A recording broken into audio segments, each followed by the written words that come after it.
Religion, science, myths, and legends all point toward the next evolution in human consciousness. What do the invisible realms hold? Who's telling us and how do they know? We're investigating insights from around the world to answer the question, what does the material world arise out of and where do we go once we've dropped the body? You're about to go Interdimension with Robert Wallace to undiscovered spiritual realities. Welcome to Spiritual Realities, the podcast, with your host, Robert Wallace. So today we're going to be talking about the same old interdimensional realities and you. Why are you not in one right now? Another dimension.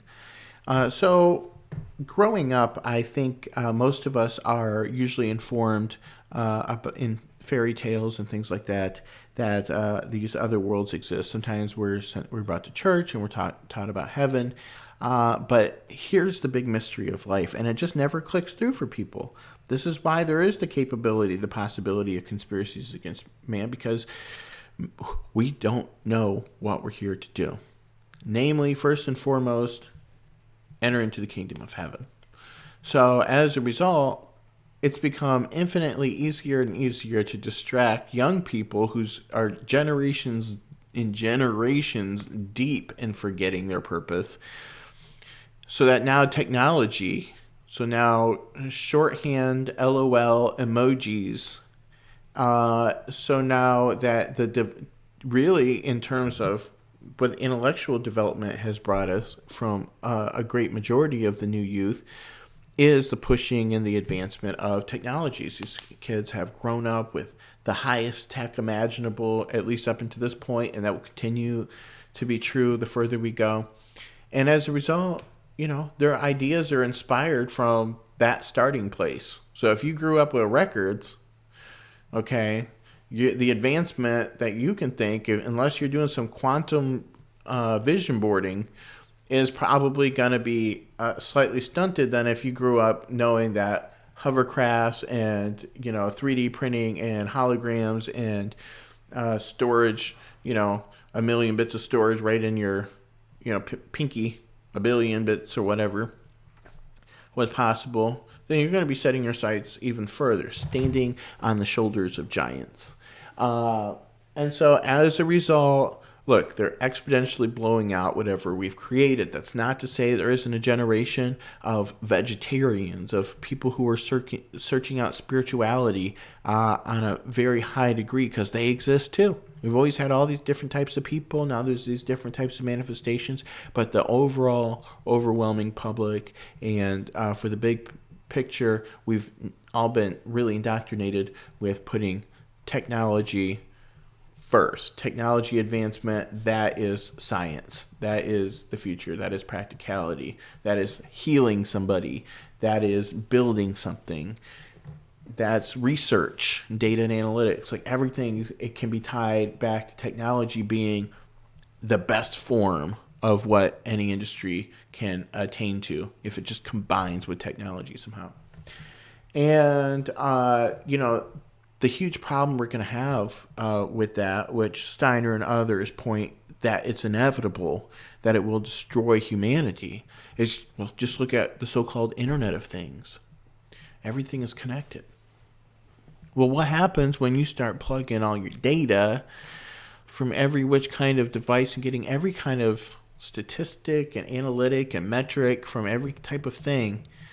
I mean, we can map out the next slight movement of this person in front of us, because we've seen a bajillion people living moment to moment for years, and the same technology that recorded it can analyze it and produce models and predictions.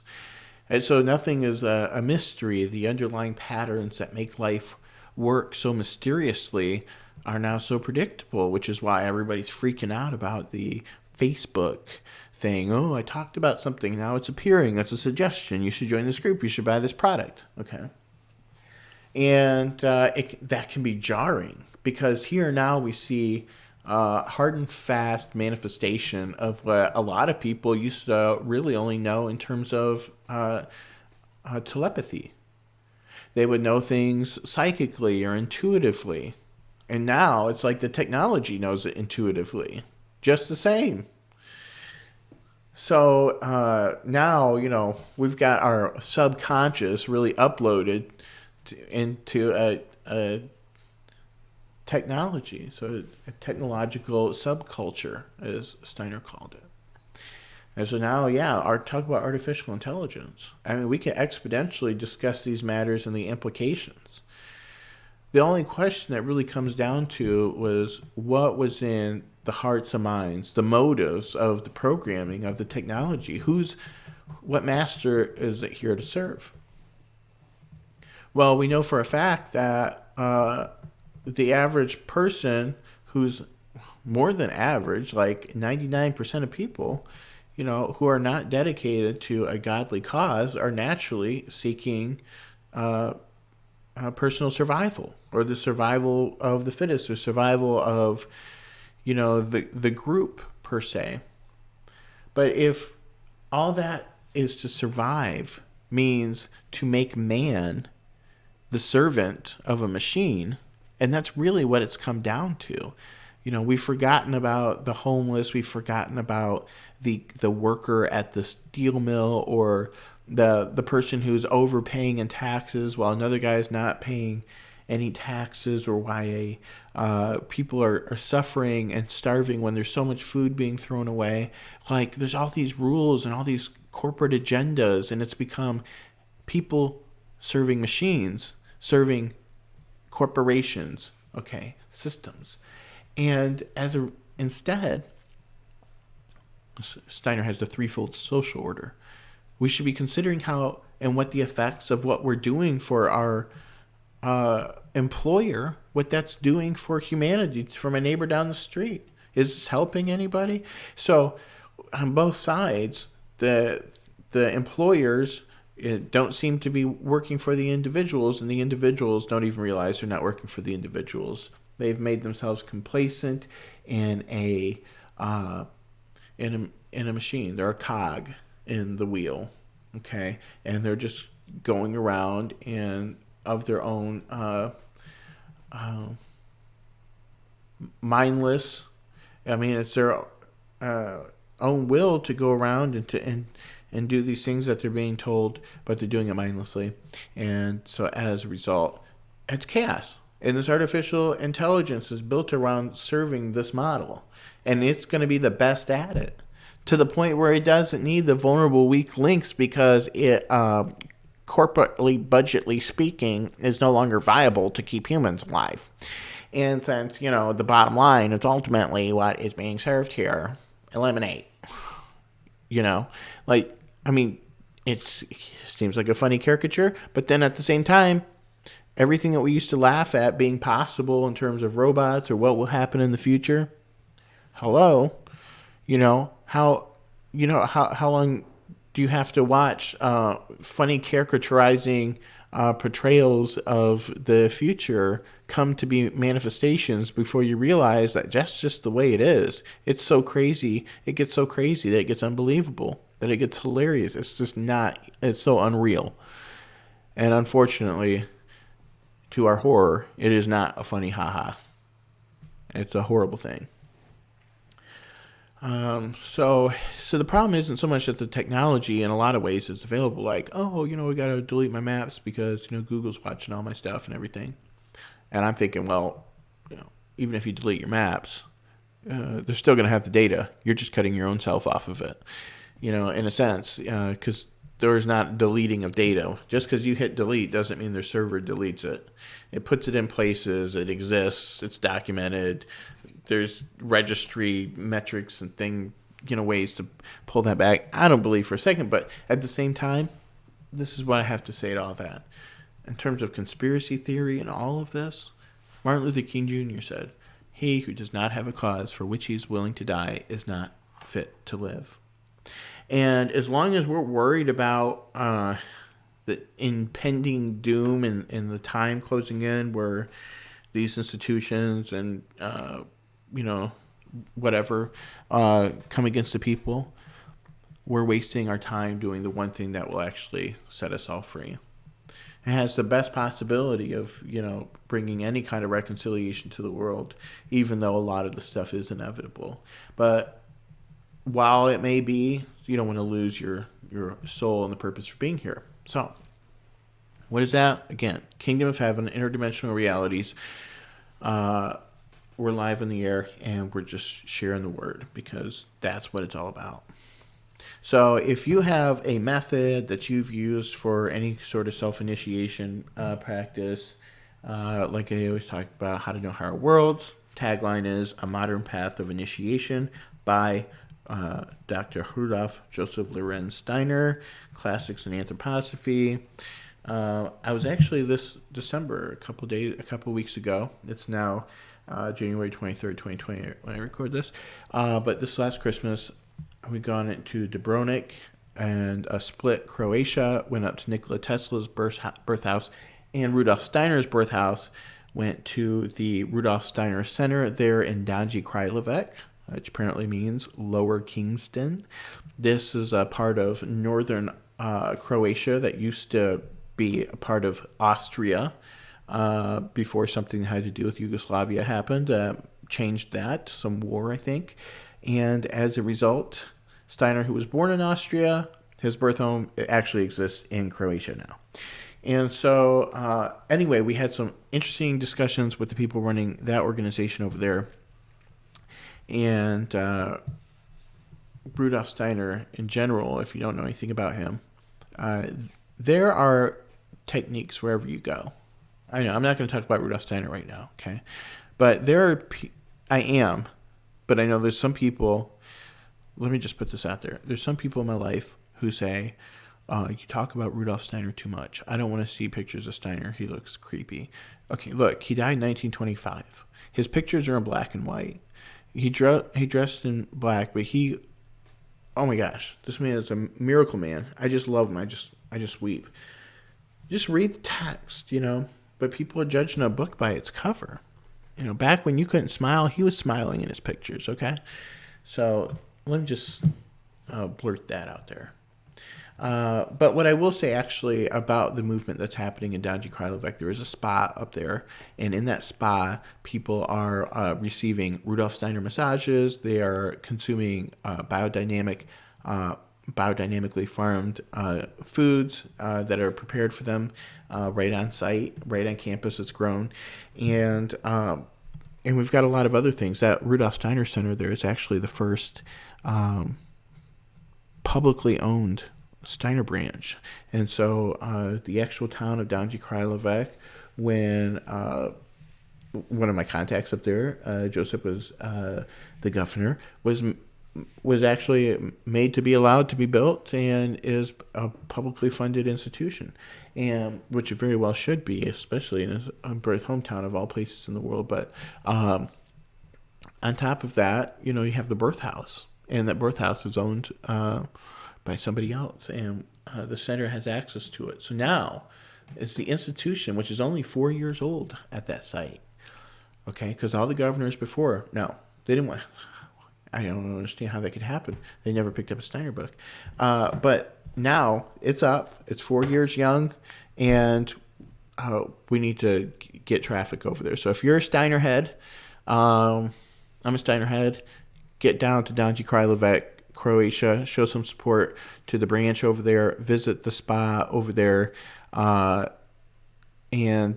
get to that birth house. The train station is right nearby. If you know anything about Rudolf Steiner, there was a train station his dad worked at. He spent a lot of his time as youth there, and it's just really it's a landmark. It's like it's a mystical origin story. That deserves to be landmarked. So anyway, there's a lot of plans for that now. But so yeah, Croatia, that was fun. This last week, I just got back 2 days ago from Cancun, and I had to go there to soak up some fun in the sun, and did some volleyball, and my muscles are sore. But of course, every day, my whole time out there, full of meditation, Steiner, and that's what it's got to be about. Because on one hand, it's like, yeah, I went out there and do that, but I don't want you to think I could ever get distracted from my one true love. Okay, I'm just kidding. But anyway, And then tomorrow I'm actually going out to Dallas. My brother just had a birthday. So normally I don't have I don't talk about my personal stuff in here, but spiritual realities has been kind of lingering. So I just want to make sure that I inject a little bit of soul life into it. And that was a finger spinner thing. Okay, so if you have any questions or comments, if you yourself have ever gone interdimensional, like I've had various visions, a vision of Christ, vision of Krishna, and I say visions, I mean actual encounters in unbelievable ways that you wouldn't believe. Masonic, Egyptian, interdimensional experiences, Mayan interdimensional experiences, something that involves a design found in Zoroastrianism, alien beings, Teletubby type beings, pastel striped hilled landscaped environments, reptilians, ships. A lot of these are isolated, like one-time event sort of things, but there's a huge collection of different kinds. And I'm very critical of my own thoughts, too, because I know that I, like most everybody, can be susceptible to imaginations. And plus, I'm very skeptical of other people's stories, too, because I've seen crazy. And I don't want to waste my time with anything that's not genuinely taking me into this other dimension. And I think it's important to realize that if you're on this path, you have to be very level-headed, and you have to be very self-aware and critical of certain experiences. Not that you're doubting everything that happens, but that you're at least making sure that these aren't simple influences that have come through wishful thinking, from being influenced by things in your past. And so that's also, kind of hard too, because in a sense, everything that we do experience comes out of our past in some way. It was kind of seeded. Its necessity was, put in place by events and circumstances and thoughts of the past. But even now, you can look around you and you can see the things in your environment. And these are things that represent parts of your past and parts of your future. So there are things around you in this room that are actually part of your future, and also represent your past. So you might see things, that's weird piece of art, this, that, and the other. And in the future, it'll come to be an event for you. It'll come to be something that you'll go through or experience or have on a grander scale or something. So there's a lot to be said for the thoughts that are had. Okay, and this is what makes issues like synchronicity and coincidence so I wouldn't even say it's taboo. I mean, it's like dreams. Like, oh, everybody's got dreams. Oh, tell me about the hallucination you had last night. Oh, you had a coincidence. Oh, tell me about the wishful thinking and trying to connect those unrelated things that you just happenstance, coincidence, luck would have it, came together in such a funny way so we can talk and laugh and then move about, talk about other things. But the thing is, the spiritual world is so interweaved that not only are there mysteries that confront us all when we experience a synchronicity or something, but there's also bigger mysteries of like what underlies physical reality, it being spiritual beings who, unlike the physical counterpart, are actually moving and alive and happy and thinking and feeling and having a separate existence outside of this world.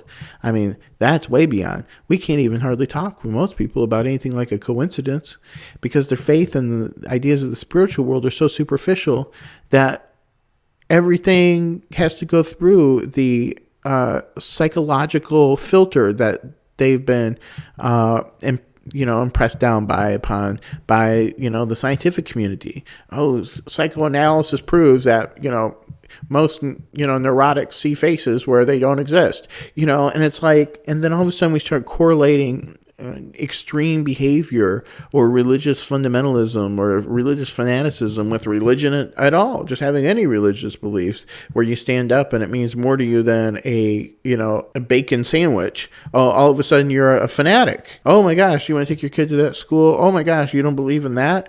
Everybody believes in that. It's like, oh, and it just keeps coming down and down and down. So that way, we can't, I don't know, people aren't going to be able to say they're any religion at some point. Steiner actually talks about a time when people will be inoculated. They'll be given shots, and those shots will actually make them atheists. And I was thinking about that. I was like, oh, that's intense. Well, recently I found an old post I posted because I found this video that was taken in some governmental branch meeting. And there's a guy giving a presentation about the shot that they found is able to shut off a part of the brain that is activated whenever somebody prays. So they took these Muslim people and Christian people and these spiritual people, they looked at their brains when they were under meditation and prayer. They found that part of the brain, and then they found a chemical that will actually neutralize that part of the brain. So they basically become incapable of having faith, believing. They've turned off their belief receptor, if you will. So it's literally come to pass. The technology exists, and it's just a matter of time. They've taken, obviously, the Bible and God out of all of our public institutions, and everything's debatable because if God's there, then devil has to be allowed to be there too, and this and that. And there's just like the legitimacy. Like people, look. Things have happened in the world. People have suffered. There's things like, whether it's the Me Too movement or whatever, and there's people coming out and they're finally getting their say. But then there's also, at the same time, an oversensitivity to the point where we can't even state our own beliefs without somebody else feeling like their toes are being stepped on. So we've come to this place where suffering people, we're all becoming more sensitive to the sufferings of the marginalized people. And that is the thing that's got us all on. We're like, yes, that's great. But at the same time, now where we were kind of sensitive but managed to bite our tongue before, now that's become an all-out assault. It's become like warfare for somebody to state their beliefs that we don't believe because we don't believe it. That's harassment. That's hate speech. I'm not giving any examples because I don't specifically belong to many of these types of groups because and groups of people who have been accused of things like that. But I know there's people who have perfectly innocent beliefs, and other people feel like they're attacking them. I mean, I can actually identify just saying that I believe in Jesus makes. There's some people who feel insulted by that. They think, oh, if you believe in Jesus, then you're against, gay people and you're, full of hatred and stuff like that. Well, it's not a secret that I'm married to a man. So, I mean, but the thing is, you can't even be a Christian and, granted, that's the other side of this thing. Is now I can, be who I am and live a fuller, more transparent life. But on the flip side, it's still hate speech, and some Christian circles do even believe in God because there are gays who believe in God. There's a ton of them, but then there's some who feel like that automatically means you're judging them and you're part of a hate group and extremists. And it's like, look, we just need to coexist. People are, we don't have a perfect understanding of each other's interpretation of these matters because in my world I can't have hatred towards anybody, so I don't know what you're talking about. But the Bible itself is being considered hate speech in some places. And so, even though I'm not giving perfect examples of this sort of activity, think about it. It's happening. People are saying it, and people are listening and changing rules about it. So, I already regret saying some of what I said because I feel like it's going to be taken the wrong way. Because naturally, these things are going to come about. It's just the age that we live in. The constellations are changing, if you will. Okay, the stars are aligning, and it's a new wave of thought activity and stuff like that. And on the deeper spiritual level, I think we should have a very tight filter on the way that we even talk to ourselves, because how we're talking to ourselves is how we are talking in the spiritual world. And that content should be raised so much higher even than our most cordial talk here, in terms of its clarity and its tactfulness and its loving understanding and patience and all of these qualities, because it's a much more finer, more delicate world, a higher vibration of spiritual love, where even the smallest iniquity and the smallest infraction is monstrous by comparison in this pure world. So there's a lot to be said. And so while we try to be mindful of other people's thoughts and feelings, we also need to remember that certain beliefs that we have, we need to be able to confront that some people won't be happy. So the Bible says, don't offend. Try not to offend people. So don't say things purposefully that are going to offend. But there's also a matter of righteous indignation, okay? So, we can try not to offend and we can be tactful, but if you get to the point of being ashamed, whoever's ashamed of me, I will be ashamed of. If you get to a point of denying God, whoever denies me, I will deny, as Christ says. And then you get to this place where, we're not speaking, I think it says in Psalms or whatever, say to the heathens, the Lord reigneth. If we can't say these things because it offends, because now it's hate speech, then we need to look at, okay, you got to batten down the hatches, and you might have to, defend the truth and say things to people who are going to claim that, you're against them. And so it's not a matter of simply always, remaining silent or trying to change your voice. And a lot of times it's just a matter of, don't argue with a fool. So if somebody's foolish, which, like the Bible says, the evidence of God is everywhere. You can look at a tree. It's the beginning of Romans. Anybody can tell that there's a God. It's, it's willful ignorance, to pretend there's no God. And the ways of God are foolishness to those who don't believe. And so, they think you're a fool, and they're a fool. Their statements, by definition, that, eject God out of the conversation are, at least by that definition, a bit foolish. And so, there's the argument right there. Don't argue with a fool, which I hate to use the term fool anyway, because like the Bible says, whoever says you fool, raka, is in danger of the hellfire. So it's, walking a thread whenever we try to caricaturize somebody's level of intelligence. And so that's why I always try to find out, where are you really coming from? Are you trying to antagonize me? Are you trolling, or do you actually care? Are you true to your beliefs and you just happen to disagree? Because there's some people who don't have any intention of learning. Though I can say that when I worked at the Church of Scientology and I had people calling in bomb threats and, anonymous and stuff, which I came to understand a lot of those people later. But, granted, there's kind of a mixture of just hooligans and there's people who actually are protesting for, reasons they think are really valid, and it's understandable. And so in some of those conversations, it was really a matter of, at least, me taking time to find out, hey, I'll let you, speak your piece or yell out what you're saying, but then just let me ask a question. What have you heard? What are you afraid of? What's going on? And then start to hear some of the legitimate things they have to say, and then actually entertaining it and holding an actual conversation with somebody who sees things differently. Steiner says, look, it's not important that a person comes to know the truth by what I have to tell them. What's important is that they come to find the truth within themselves from what I have to share. So if I can share something, and from that, they can find the truth themselves, that's what's important. Not trying to force your perspective on somebody else. And so that goes back to the tactfulness. Now, there's a lot to be said for how gentle we should handle other people, because, on one hand, it's considered, a sin from, in some circles, to even try to convert a person, to go against somebody's free will or impose yourself upon another person.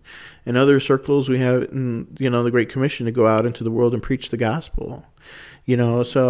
Sharing, your truths, sharing what you believe is necessary for somebody's salvation, and it's valid and important. But then, shoving down somebody's throat and condemning them and actually feeling feelings of pity and, disgust at people in terms of like judging them, that's different, So we can share, you can disagree.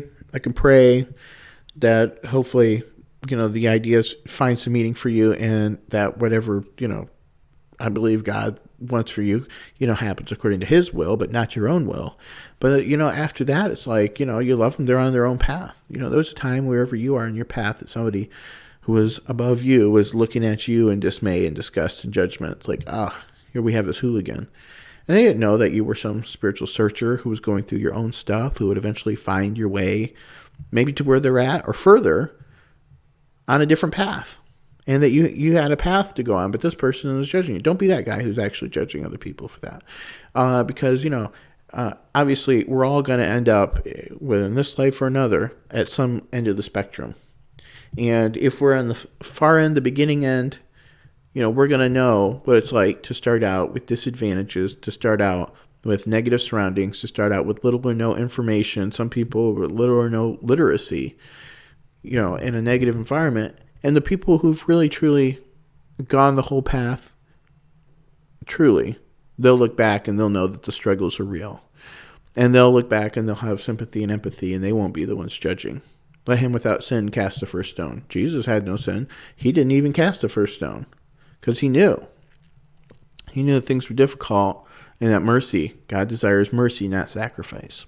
So, but again, it's kind of just an interesting subject to think about because, we walk the line, especially on the internet. We can make statements, and if they're not, our statements aren't perfectly crafted, and even when they are, they can really spur on a lot of derision and hate speech from people. But, that's the thing. That's the great thing about, the internet is some really bright light shine through and, some just real shadowy waves come through, not just haters, there's people who are like, anti, they're purposely, propagandizing a particular side. There's people who aren't really being objective or caring, or people who are just generally starting trouble everywhere. And so people take it personally. It's like, oh, this person just sows discord. Doesn't matter what or how, they just sow discord. And it's nothing personal. You're just there. And so that gets people riled up. So a lot of it is not, very helpful. But what I do find helpful is when you do have to hear people who are angry and say to yourself, look, there's a reason why they're angry. Yes, we know at the root of anger is really, fear. Fear of the unknown, fear that it won't be okay, fear that this is going to require change if we acknowledge its validity. At the same time, we need to listen past the words that are being said. We need to read between the lines, because when they're saying, what they're really saying is that a great majority of blah, blah, blah have done blah, blah, blah and have caused another group to feel blah, blah, blah. And so that discompassion requires that I'm not going to put up with that. I'm going to be frank and I'm going to say these things. And you're like, oh, I get the truths that you're saying, and I can understand why you feel the way you feel. Oh. Like that right there disarms the person in a lot of ways. Because you're not coming to attack them right back. You're saying, looking at what you're saying without allowing it to get me worked up, on its face, it makes sense. On paper, I get it. It makes sense. And that's a really good starting place. But, and we have to be able to put ourselves in other people's shoes and see it from their perspectives. And so even people who are against our perspective, let me see, my perspective from your perspective. Oh, I can see how it would appear that what I'm doing or saying or whatever, how it, would impact you or make you feel that way. And in some ways, we're able to break it down and address it. Now, whether a resolution comes through conversation, usually, especially on the internet, you don't have time for conversation. You get a couple comments. Maybe you do. Maybe somebody fills up a whole, comment thread going back and forth with somebody, or they start direct messaging somebody. But in the public arena nowadays, there's just not enough, time to break down every detail. So it's really just about finding agreeable language to reconcile differences. And, it's really good to start off with concessions.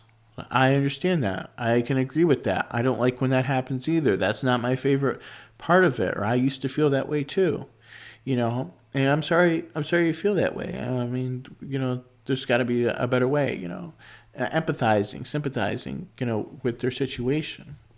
And this can help bring peace. And the problem is that when it really comes down to it, it's a fundamental disagreement of views. And so when you're trying to help bring peace between, a brokering peace between a person and an ideology that they're against, particularly one that you are for, then, you got to confront things like, well, we have a fundamental difference of opinion about where we come from as human beings or where we're going. For instance, a believer in spirituality versus somebody who's antagonistic to it, or a believer in reincarnation versus somebody who feels like it's a doctrine of demons or something. And so, you can't exactly, expect you're going to convert people by articulating further why you believe what you believe, because at the root of it are two different subscriptions. You're both subscribed to different magazines. I'm subscribed to this holy book and you're subscribed to that one. Or what? You're subscribed to different ideologies, philosophies. And so when it comes down to it, then there has to be a reconciliation. If you maybe hopefully know some material, you can correlate, done some comparative religious studies, and you can say, oh, well, what it says in your book is this, and my book actually agrees with it when it says this, and find the agreeing points. Because then now all of a sudden it makes sense why from that perspective. Like I can say, for instance, what comes to mind is Jehovah's Witnesses. A lot of people, and I don't get it, a lot of people are, Jehovah's Witnesses are coming to the door and they're harassing me, and they moan about it and they make jokes about it. And I'm like, well, I don't know. I know I haven't really been door knocking like that, but the scriptures do say to do that.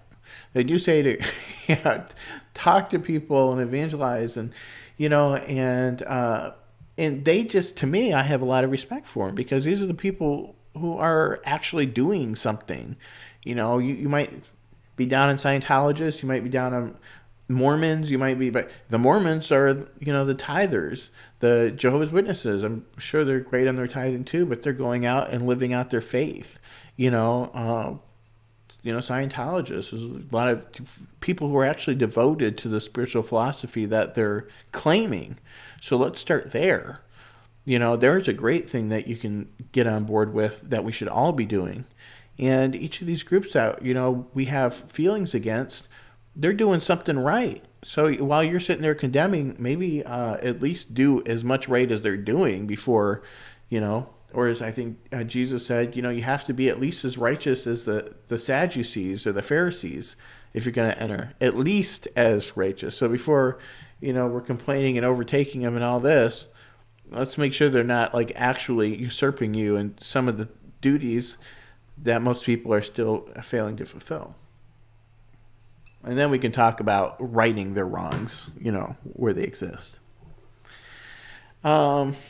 So with that said, I think it's really important that we remember that we got a mission to go interdimensional, that if we keep that in mind, it will inform the decisions that we're going to make, that when we talk about these things, there's always going to be people who disagree, and we have to allow them to disagree. We have to be careful that we're tactful and not imposing, but we also need to make sure that we're not selling out or becoming too afraid to talk about these things, because we are actually commissioned to discuss them unashamedly, making up words, without being ashamed. And so with that said, you got to be able to handle, disarm when people are coming at you and they're angry. And if you do that in a loving way that fosters happy feelings, loving, understanding relationships as much as possible, you can create a friend, you can create an ally, you can show somebody that you're not all like that, whoever your group happens to be. We should know that people are sensitive, more sensitive now, which is good. This is more of, I think, a symptom of a spirituality, of us becoming more in touch with our higher spiritual nature. But at the same time, there's also disingenuousness that can be mixed in, where some people are, saying they're offended by harmless things even though they're not, and it's ruining it for everybody. So people, don't hug me. It could be sexual assault. I don't want to hug her. I mean, I've worked with people, and you're like, can I hug you? Because they're afraid they're going to get me too'd. I mean, that is ridiculous. We have to be able to differentiate between, unwanted sexual advances or assault and, being natural, loving human beings among each other. And sometimes life is uncomfortable, but it doesn't make it assault. And now, of course, again, like assault exists. That stuff exists. But the line nowadays is becoming so blurred that there's justice happening, and then there's also a hardening up of society's heart. We have to. We have to harden up our hearts. That's because that's what people think. Because if they don't, they're going to get accused of, some impropriety. And while there is sensitivities that need to be observed, at the same time, people are withdrawing themselves. We already have technology, people withdrawing themselves as it is. And now it doesn't even feel safe to talk to anybody. And a lot of people are not like that. They're like, no, I want a hug. I want a human physical contact. I want you to come around me. I want you to feel free to say whatever to me. I'm not so easily offended. And the problem is that even though we still, among us, are having these open attitudes towards others, people won't talk to us on the subway or in public places. They're afraid. They don't know what they're going to get. They don't realize that we actually want to talk to them too. This person that we're sitting next to, or we could have been the bestest of friends had we started off a conversation. You broke the ice with something. But now it's just like we're just going really introverted. So it's important to develop yourself spiritually. That'll give you the confidence to approach matters confidently and with courage and self-confidence, I should say. And that's really what's necessary. If you're going to grow forward in the world, helping humanity, we can't get sucked into becoming antisocial, becoming afraid. We can't get sucked into exaggerated problems. But when the social tides are more in alignment with morality than some religion, some like actual denominational organizational states, where there's, bad things happening in the churches and stuff like that. Sometimes society will take the moral lead. Like, what was meant for the Jews went to the Gentiles, And so, but at the same time, there's a lot to be said for, becoming more sensitive to human beings. Iron sharpens iron. One side helps the other. And we should find ourselves somewhere in the middle. But at the same time, you can do that. You can become, like in anthroposophy, we talk about there's a differentiation between Lucifer and Satan. Okay, two different beings. And in a lot of religions and belief systems, people count it as one. They're the same being. And in this perspective, there's Lucifer, who is the light bringer, who is on the extreme creating egoistic beings. And then on the other, there's the materialistic Ahrimanic forces of destruction and technology also. And in the middle is the Christ force, which is balancing out. So you have to be in the world, but not of it. So that means we have to still confront these forces and impulses of selfishness and destruction. And they exist, but they each bring with it something right, too. There's a reason why they're there in the first place. It's that they've gone awry. That's the problem. But it's not a matter of demolishing them altogether. We need the Luciferic forces and we need the Ahrimanic forces moderated, and we need to balance that. But of course, they bring with them each separate temptations. And for the unconscious who become all possessed of one or the other or both, there is a lot of destruction and pain. And so there is a allowing that has to happen, allowing of the wrongness without necessarily having to criticize it and judge it. We can watch something that we disagree with, and we can keep our mouth quiet without having to criticize and understand. It doesn't mean we have to tolerate it or believe it per se, but we don't have to force it to change. We don't have to remove ourselves unlovingly from situations that are very difficult to bear, which even as we develop spiritually, hearing false information is very irksome, very painful to bear. It's even as physical pain to be in the presence of hearing disinformation or hearing ugly portrayals of truth and people talking in ways that are unspiritual and lies. And yet we still need to be able to be in the presence of and handle these situations tactfully. So anyway, with that said, this has been Spiritual Realities. I'm Robert Wallace. If you have any comments, questions, or concerns, any ideas of things that we should talk about, just let me know. I appreciate your time, and I look forward to another episode very soon. Bye.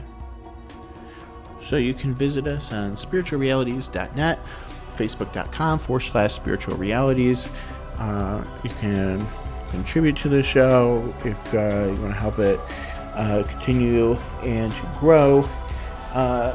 Enjoying the Patreon, and so we have that up available at spiritualrealities.net, and there's a donation option there too.